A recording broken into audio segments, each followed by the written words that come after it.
Study IQ IAS, आपका selection हमारा mission.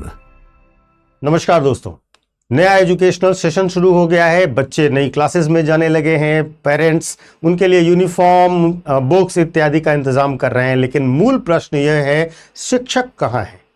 जिन्हें पढ़ाना है वे कहाँ हैं और वे पढ़ा क्यों नहीं रहे हैं? देखिए, हमेशा से हम लोग एक जुमला सुनते हुए आए हैं कि शिक्षक राष्ट्र का निर्माता होता है। लेकिन इस तस्वीर को देखिए, यह राष्ट्र निर्माता की भूमिका है और यह है एक सच्चाई। आज एक्चुअली एक न्यूज़पेपर में मैंने एक न्यूज़ पढ़ी जहां पर अयोध्या जिला, जो यूपी का एक जिला है, वहां के विद्यालय के सभी शिक्षकों को सेंसस ड्यूटी में लगा दिया गया है। अब स्कूल खुला हुआ है, पठन पाठन बंद है, गुरुजी घर घर जाकर जनगणना करवा रहे हैं। तो क्या सिर्फ यह एक जिले की कहानी है? नहीं, यह पूरे देश में व्यापक पैमाने पर हो रहा है और यह एक प्रकार से उस साइलेंट कॉन्स्पिरेसी का हिस्सा है जो भारत की आने वाली पीढ़ियों को बौद्धिक रूप से अपंग बना रही है। आज हम SIR से लेकर सेंसस तक के उस सफर का पोस्टमार्टम करेंगे जिसने भारत के क्लासरूम्स को एक प्रकार से एडमिनिस्ट्रेटिव कबाड़खाना बना रखा है। इसको समझने के लिए सबसे पहले हमें डेटा पर चलना पड़ेगा, क्योंकि डेटा ही वह चीज है जो बिल्कुल क्लियरिटी लाती है। National institute of educational planning and administration NIEPA का डेटा कहता है कि भारतीय शिक्षक अपने कुल समय का महज 19.1% भाग ही टीचिंग के लिए खर्च करते हैं। बाकी समय लगाते हैं कहां?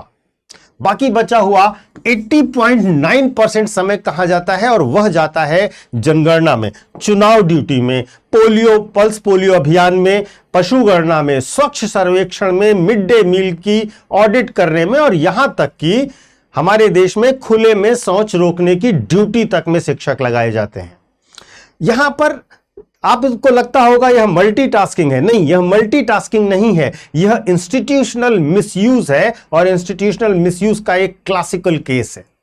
आप सोचिए ना कि जब आप 60,000 रुपए वेतन पाने वाले एक स्किल्ड प्रोफेशनल से उसके प्रोफेशन का काम नहीं करा रहे होते हैं और वह काम करा रहे होते हैं जो 15,000 रुपए का डेटा एंट्री ऑपरेटर कर सकता है, तो आप सिर्फ शिक्षक का समय नहीं बर्बाद कर रहे, बल्कि आप भारत के टैक्स पेयर के पैसे का इकोनॉमिक मास्कर कर रहे हैं। एक शिक्षक को साल भर में 25 से 40 तरह के रजिस्टर मेंटेन करने होते हैं। इसमें छात्र की उपस्थिति से लेकर स्कूल के फंड का ऑडिट तक सब कुछ शामिल है। अब आप सोचिए, सरकारें शिक्षकों को रेडी टू यूज वर्कफोर्स मानती हैं। चूंकि सरकारी स्कूल हर गांव के अंतिम छोर तक उपलब्ध होते हैं, इसीलिए प्रशासन के लिए शिक्षक सबसे आसान पब्लिक इंटरफेस बन जाते हैं। लेकिन आप सोचिए कि क्या यह इतनी आसानी और इतनी सस्ती कीमत है हमारे बच्चों के भविष्य की? भारत में एजुकेशन के लिए राइट टू एजुकेशन एक्ट लाया गया था 2009 में, जिसका सेक्शन 27 साफ साफ यह कहता है कि शिक्षकों को गैर शैक्षणिक कार्यों में नहीं लगाया जाएगा। 3 अपवाद भी दिए गए थे, जनगणना, चुनाव और आपदा। महत्वपूर्ण यह है, यहां पर सिस्टम का एक मास्टर स्ट्रोक है, उसे समझिएगा। प्रशासन आपदा शब्द को इतना स्ट्रेच कर देता है कि उसमें राशन वितरण से लेकर सर्वे तक सारा काम शामिल हो जाता है। चुनाव सिर्फ वोटिंग का दिन नहीं है, बल्कि सालों साल चलने वाली BLO की ड्यूटी बन चुका है। और इसके साथ साथ आप अगर देखोगे तो आपदा हमारे यहां हमेशा आती ही रहती है। तो मुख्य मुद्दा यह है कि कोर्ट, आप देखेंगे बॉम्बे हाई कोर्ट का डिसीजन है, इलाहाबाद हाई कोर्ट का डिसीजन है, इन कोर्ट्स ने बार बार यह कहा कि शिक्षकों को पढ़ाने दीजिए, उनकी ड्यूटी है पढ़ाना। लेकिन ग्राउंड रियलिटी क्या है? ग्राउंड रियलिटी यह है कि प्रशासनिक सुविधा को ज्यादा महत्व दिया जाता है बजाय शिक्षा के। और जिला प्रशासन, उसके लिए भी शिक्षक एक सस्ता और अनुशासित लेबर है, जो पढ़ा लिखा भी है, जिसके पास नॉलेज भी है और जो कभी पलट कर सवाल नहीं पूछता। इसलिए उसको प्रेफर किया जाता है कि उससे ये सारे काम करवाए जाएं। जब शिक्षक क्लासरूम से गायब होता है तो समाज के सबसे निचले तबके का बच्चा अपनी बौद्धिक मौत मर रहा होता है।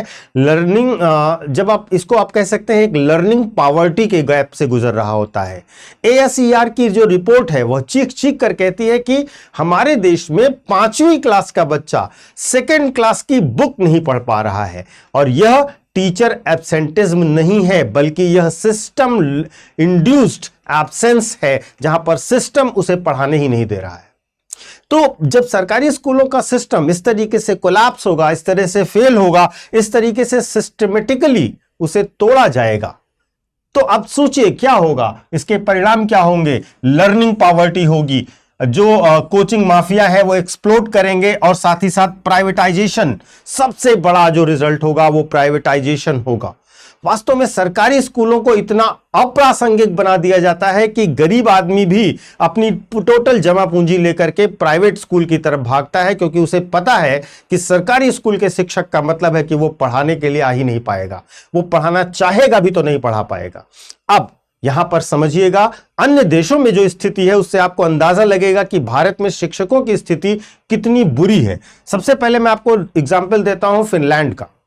फिनलैंड में शिक्षकों को समाज में डॉक्टर और इंजीनियर से ऊपर का दर्जा प्राप्त होता है। उनके पास कोई प्रशासनिक ड्यूटी नहीं होती, उनका काम सिर्फ रिसर्च है और टीचिंग है, क्योंकि वे लोग जानते हैं कि एक शिक्षक का दिमाग डेटा एंट्री के लिए नहीं बल्कि क्रिटिकल थिंकिंग के लिए बना हुआ है। जापान की अगर हम बात करें तो जापानी स्कूलों में टीचर्स और स्टूडेंट्स मिलकर स्कूल की सफाई भी करते हैं, लेकिन उन्हें कोई पॉलिटिकल डेटा कलेक्शन के लिए स्कूल के बाहर नहीं भेजा जाता। जापान में शिक्षक को राष्ट्र का नैतिक कंपास माना जाता है। और भारत में तो शिक्षक की स्थिति एक 4th क्लास एम्प्लॉय की तरह होती है, उसको उसी तरह से कम इस्तेमाल किया जाता है जिसे कभी भी कहीं भी तैनात कर देते हैं। कोई भी डेटा करना है, कोई भी सर्वे करना है, मैंने जैसे आपको बताया ना, स्वच्छ सर्वेक्षण करना है, खुले में शौच रोकना है, उसकी ड्यूटी करनी है, वो उसके लिए टीचर्स लगाए जा रहे हैं। आप सोचिए शिक्षा की प्रायोरिटी क्या है और शिक्षक किस तरह से इस माहौल में पढ़ा सकता है। तो अब अगर आप सोचें, इस समस्या को आपने अगर समझा तो समाधान क्या हो सकता है। क्या हम हाथ पर हाथ धरे बैठे रहे?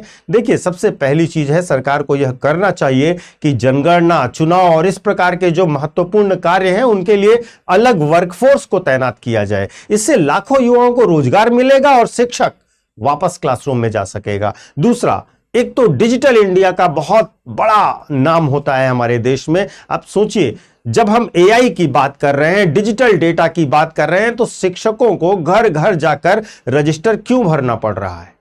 और अगर भरना पड़ रहा है तो किस काम का है ये हमारा डिजिटल इंडिया, किस काम का है हमारा एआई? हमें इनका प्रयोग क्यों नहीं करना चाहिए? और सबसे बड़ी बात, जो अधिकारी शिक्षक को गैर कानूनी तरीके से ड्यूटी पर लगाते हैं उन पर भारी जुर्माना होना चाहिए। गुजरात की न्यूज़ थी जहां पर टीचर्स को भेजा गया था मंत्री जी को रिसीव करने के लिए, उनके कार्यक्रम में ड्यूटी लगा दी गई थी। आप सोचिए टीचर्स से किस तरह से काम कराया जा रहा है।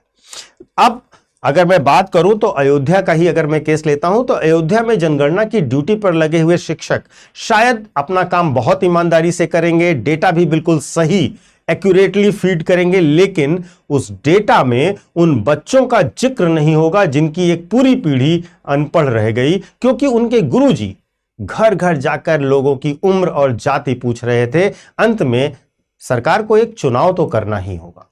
आपको सटीक डेटा चाहिए या शिक्षित राष्ट्र चाहिए? यह चुनाव बहुत महत्वपूर्ण है, क्योंकि जब उस जनगणना के रजिस्टर में सब कुछ दर्ज होगा, नाम, पता, आय, जाति, लिंग, जन्म स्थान सब आप दर्ज कर लोगे, लेकिन उस रजिस्टर में उस क्लास के बच्चों का लॉस्ट फ्यूचर दर्ज नहीं किया जाएगा, क्योंकि आज क्लासरूम में अपने गुरुजी का वो बच्चे इंतजार करते रह गए।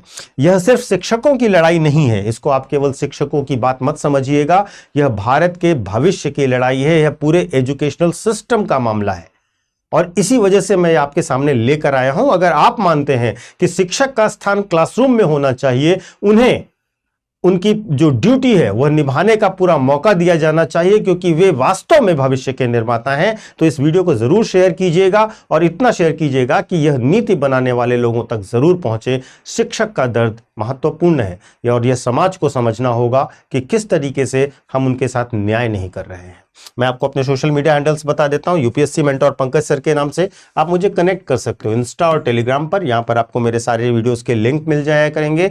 और इसके साथ साथ मैं आपको एक छोटा सा अनाउंसमेंट और देना चाहता हूं। यूपीएससी की तैयारी अगर आप 2027, 2028 या 2029 के टारगेट के साथ करना चाहते हो तो आप हमसे कनेक्ट हो सकते हो। तीनों सालों के बैचेस जो है हमारे शुरू हो रहे हैं 27 अप्रैल से। और इस बैचेस में आपको 18 बुक का सेट मिलेगा, रेगुलर क्लासेस, मेंटोरशिप और बहुत ढेर सारी सुविधाएं मिलेंगी, जिन्हें आप हमारे डिस्क्रिप्शन बॉक्स में दिए गए लिंक पर जाकर या हमारे ऐप या वेबसाइट पर जाकर देख सकते हैं। अच्छे से उसका स्टडी करिए। उसके बाद जब कोर्स को ज्वाइन करने आइएगा तो एक कोड याद रखिएगा, PK लाइफ।